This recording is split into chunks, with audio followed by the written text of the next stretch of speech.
या आंदोलनात सहभागी झालेल्या माझ्या माता भगिनी आणि बांधव, या आजच्या निषेध सभेला, या एकंदरीत निषेध सभेचं आयोजन करणारे आणि आपल्या हिमायतनगरचे कामगार नेते म्हणून ओळखले जाणारे कॉम्रेड दिगंबर काळे, आजच्या या निषेध सभा आहे असं कळाल्या आमच्या रेखाताई पाटील गोरलेगावकरच्या आपल्याच मतदारसंघाच्या ताई आहेत. कॉम्रेडला सांगितलं, बोलवलं नाही. ज्यांचं पोट दुखतं त्यांना बोलवायची गरज नाही, ते आपोआप येत असतात. जिवंतपणाची लक्षणे आहेत. आपण ज्या पोटाची मागणी घेऊन इथं बसलो, या मेलेल्या लोकांना जर दिसत नसाल तर आम्ही त्याला मुर्दार समजतो.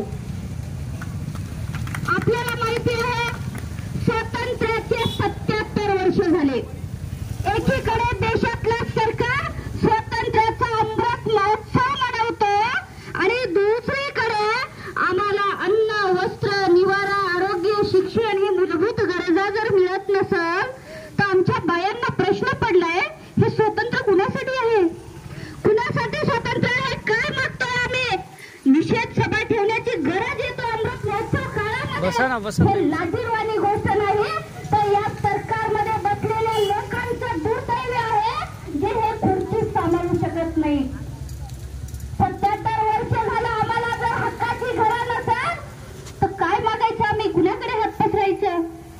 एकीकडे आमचे नरेंद्र साहेब मोदी म्हणतात की या देशाला सुबलम सुफलम करायचं आहे. कोणाच्या भरोशावर सुबलम सुफलम करताय तुम्ही?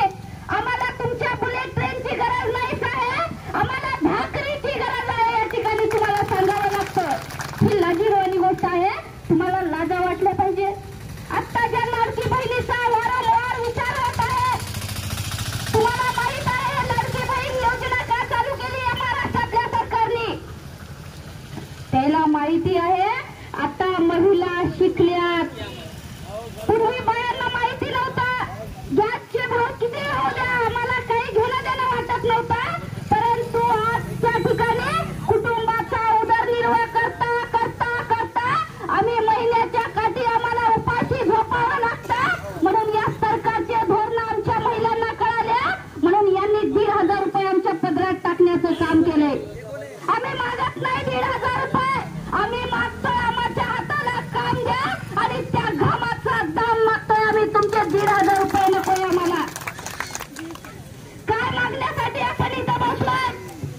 एकीकडे महिला प्रचंड समानता आली या महिलांमध्ये असं म्हणणारे आमचे मोदी आणि महाराष्ट्रातले शिंदे फडणवीस अजितदादांना मी सांगतो साहेब, तुम्ही 20% महिलांकडे बघू नका.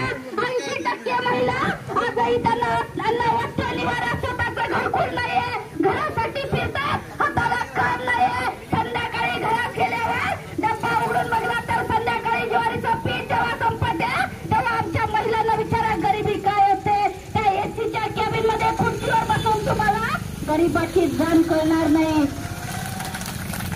आता मनरेगा कायदा झाला, प्रत्येकाला जॉब कार्ड मिळालं पाहिजे असं सरकारने सांगितलं, परंतु